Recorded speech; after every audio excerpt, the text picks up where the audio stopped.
Hello, everybody.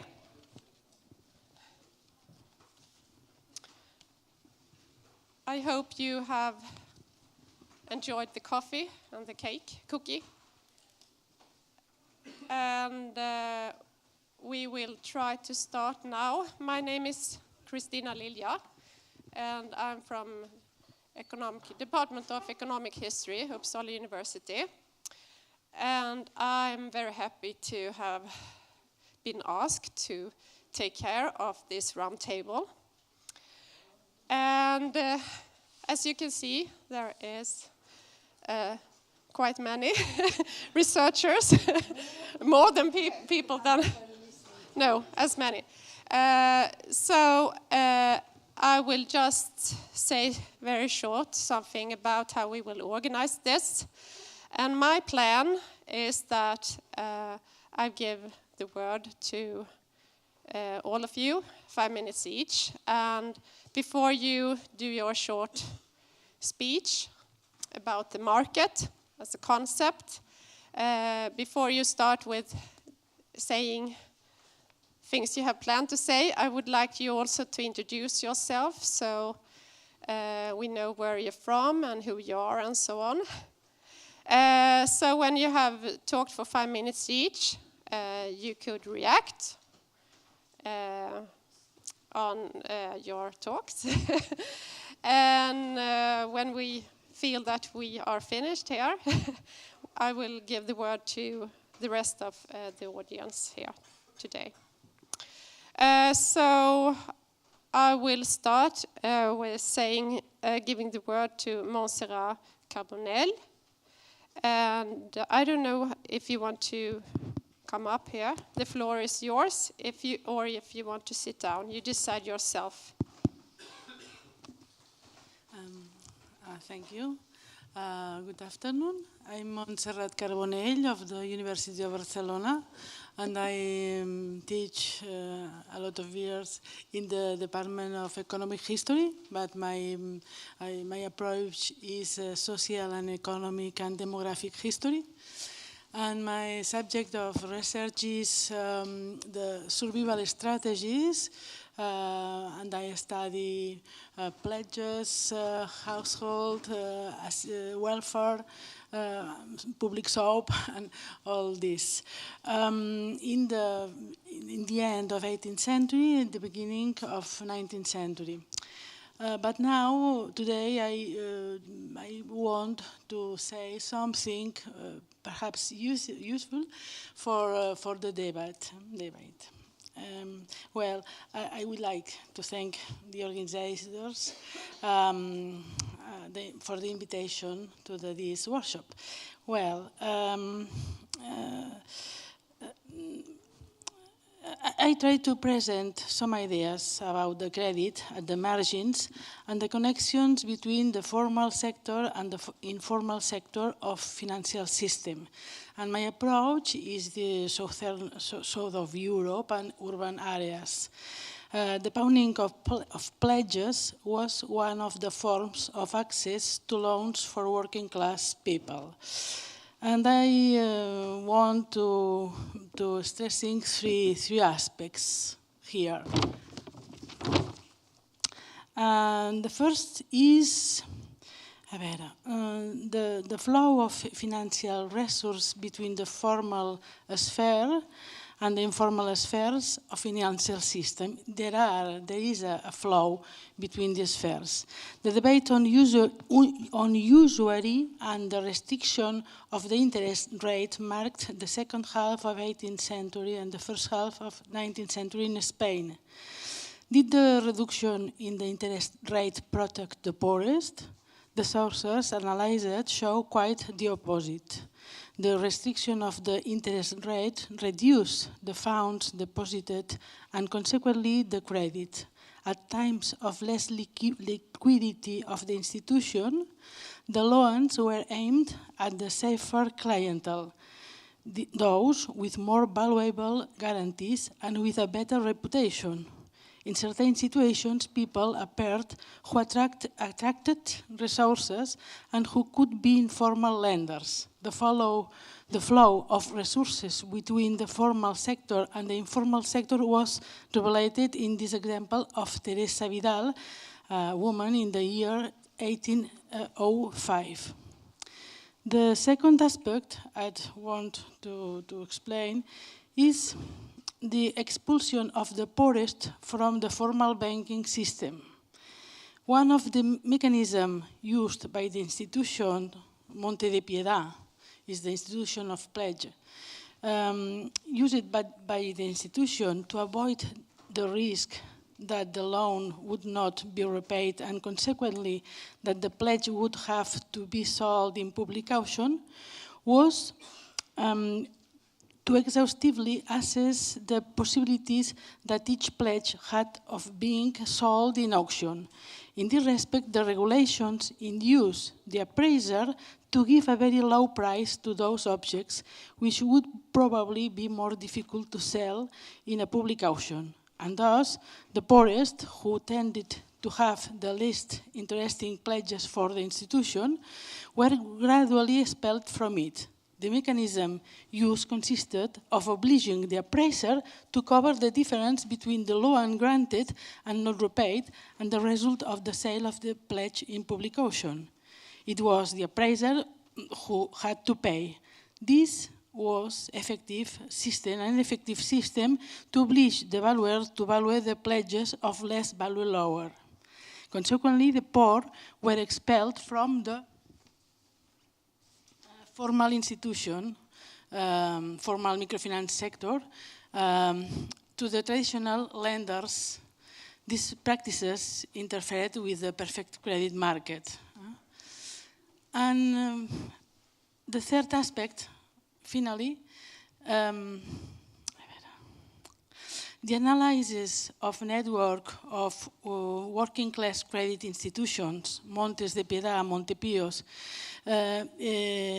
which emerged in mid-19th century, in 1840s, shows that in the formal credit, the pledge,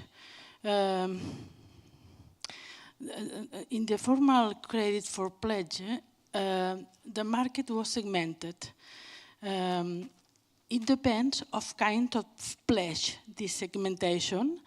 The institutions specialized in small loans with a small value are institutions more feminine, like Monte de Piedad in 1840, with more than 70% of its clients being women.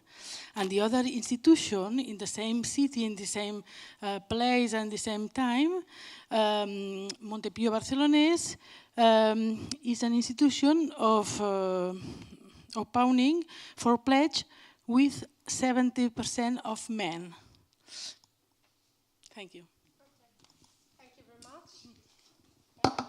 We give an applause, I think. And I give the word to Bruce Dahlgaard. Do you want to sit down? Well, it's very humbling to be here amongst so many distinguished people. It's much easier sitting up there and watching you than sitting here and being watched. I'm probably the only individual here from a four-year liberal arts college, although that I know some of you have graduated from such places. With that, I'm also very humbled, but honored to have been invited. When I got the directive from you about talking about markets, I couldn't help but recall the discussion that was triggered when Polanyi wrote his book, The Great Transformation, and set off a rather long-standing debate about where markets come from. He suggesting that they were a relatively recent phenomenon, something with which I don't agree. And I enjoyed reading Deidre McCloskey. I knew Deidre when she was Donald. McCloskey, as she attempted to rebut what Polanyi had to say. And that led me into North and some of his ideas. And I think that the point that I want to make as we talk about markets, and it started to come out a bit in the last session, this whole discussion about early modern finance seems as though it needs to be embedded in the societal and cultural context on which these exchanges are taking place. I thought the question about the fact that in Stockholm there were many young women who were living with someone but weren't married is an illustration of the fact that the cultural context can inform or undermine our understanding about the way in which informal interactions work. So the message that I'm trying to bring into our discussion is that as we talk about financial markets, I tend to think that markets have existed for centuries, maybe not in the sense that we economists typically think of them as using a price mechanism to allocate. But I think there are any number of ways in which markets can serve that function, even if prices are not predominant. So I think we need to spend some time thinking about where the market is embedded and how those factors influence the functioning of the markets. I also think that as we move forward in these discussions, that there are many things that we are finding out about pre-modern markets that probably can help inform our understanding about contemporary markets.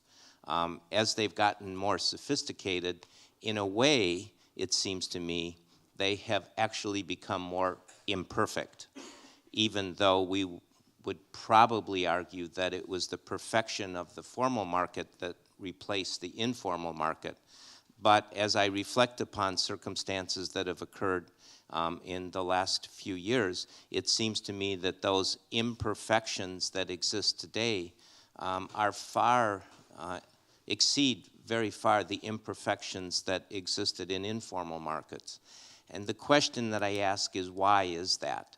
And in part, I'd like us to discuss whether or not the relationships, the knowledge that people had one of another in an earlier period helped to allow these transactions to occur more effectively, maybe more efficiently than we would normally think of.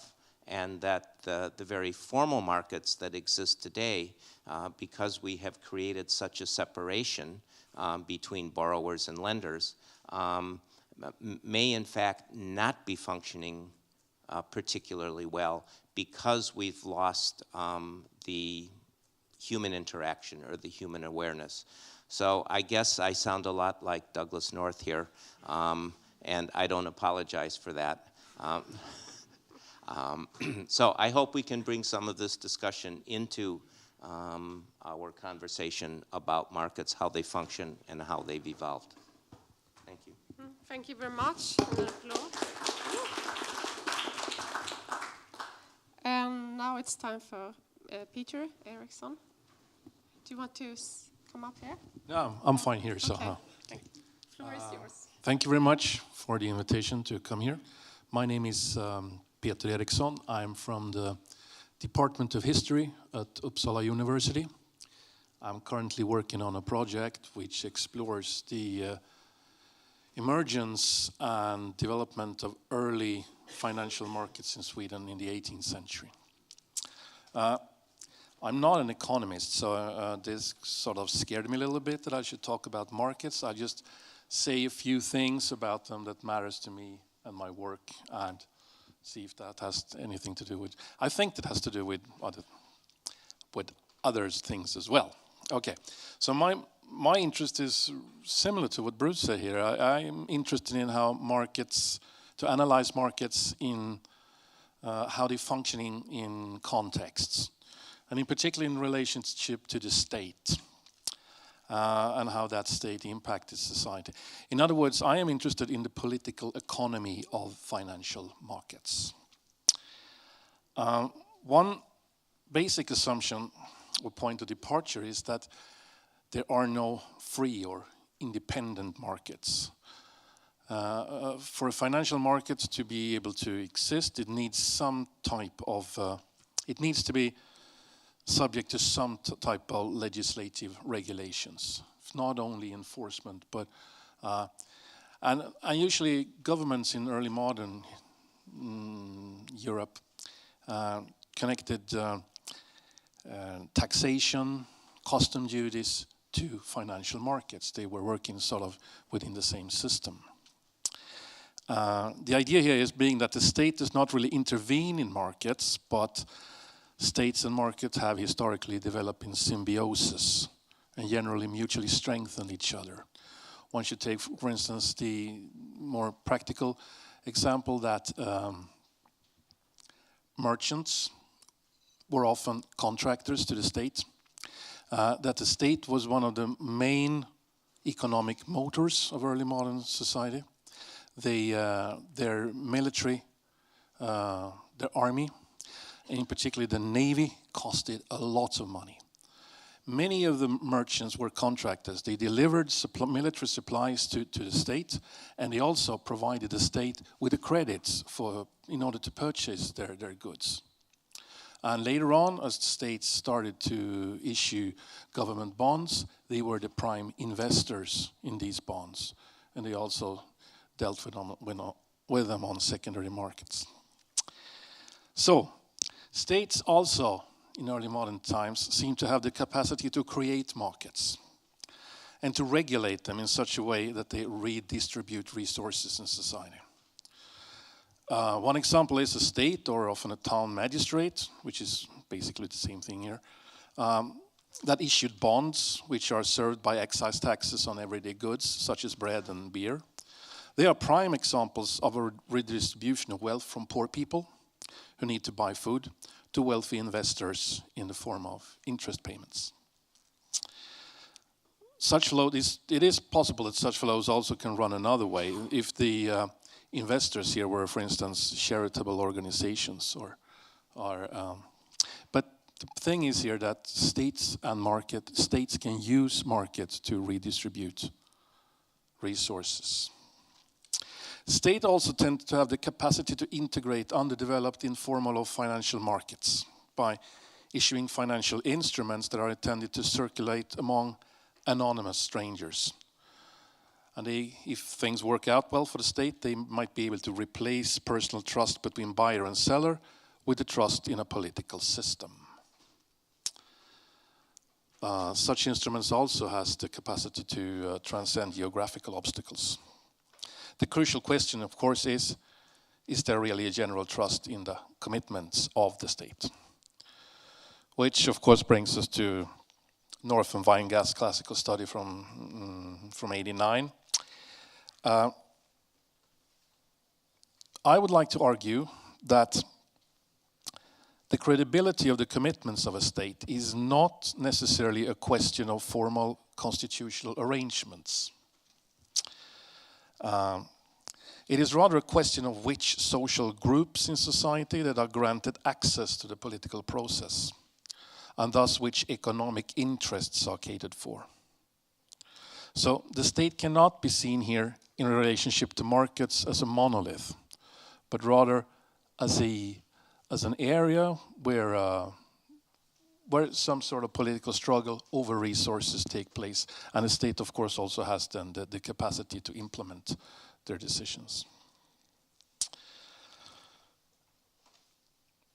For instance, if we draw from our research, there are strong evidence that the creditors' interests were carefully guarded under an autocratic regime.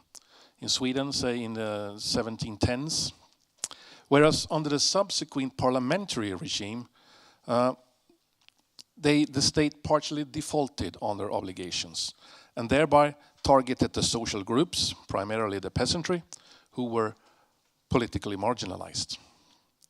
In the first case, the regime needed to secure further loans from large segments of the population in order to sustain a policy of continued warfare.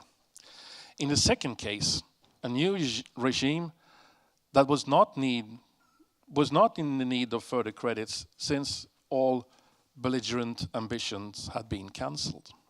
So we need to take into account also the political ambitions of the states when analyzing them in relationship to markets.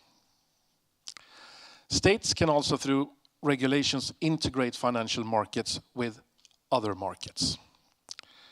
In our research, we study how a market for financial instruments emerged as a result of a huge release of token money that was partially exchanged for so-called insurance notes.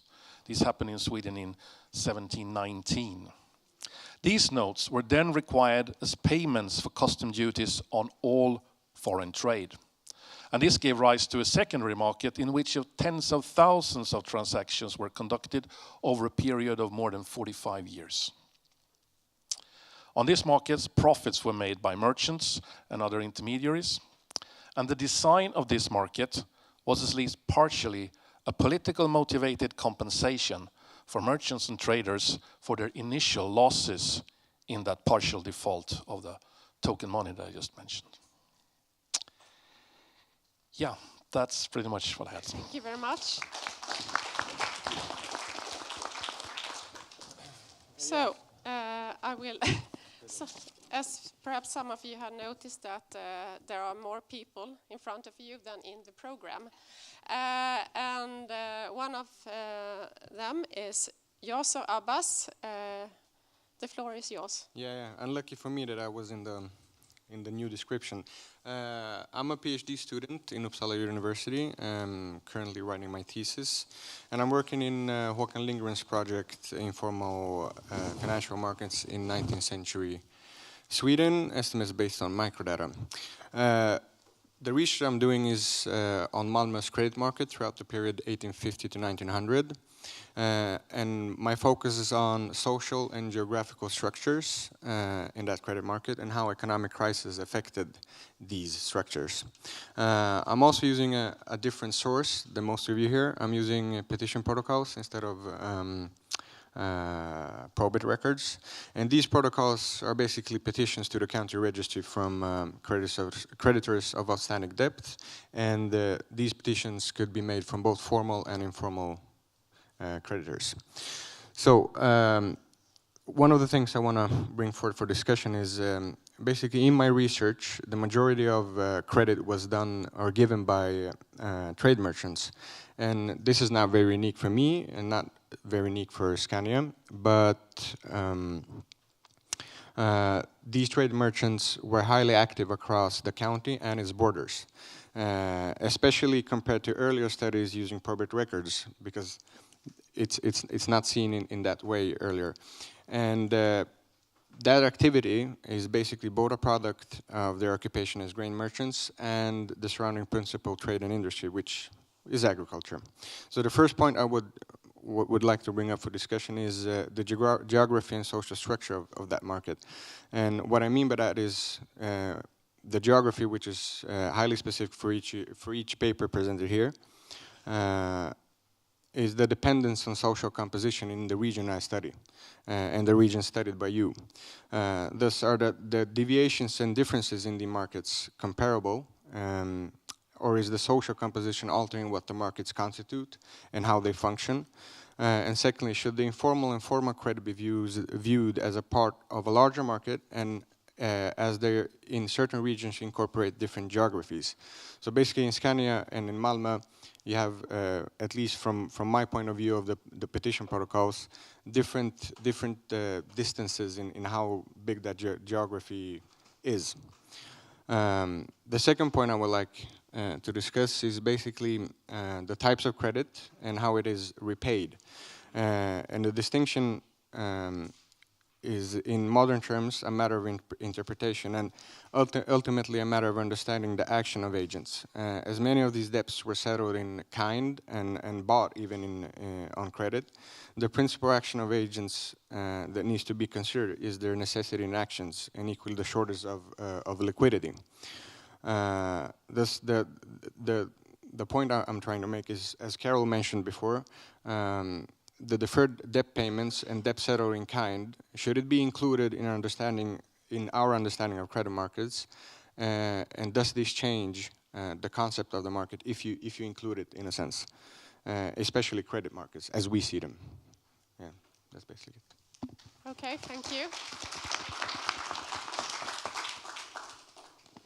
And Susanna Fellman, do you want to? Yeah, I want to stand. You want to use the floor? Yes, I haven't prepared any PowerPoints, but I rather prefer this microphone to those ones. Yes, I am Susanna Fellman. I am professor of business history in University of Gothenburg, and I'm also very, very happy to be invited here, and because I'm not doing any, I mean, not because, but to explain, I'm not doing financial markets, especially and so on, but Håkan has always been some kind of a mentor for me when I was younger, and so I was very pleased to be able to talk today. But as I said, I'm no financial market specialist, and not study wealth or so, but I do study markets. I mean, markets are in the core of business and economic history, but also more concretely I study competition and cartels and how they function and how they are regulated over time. So this is, and especially business and government relations, which are very key in these issues. So many of the questions we can also transfer to this. So, I mean, questions about free markets and the role of market regulation. Is there too much regulation or too little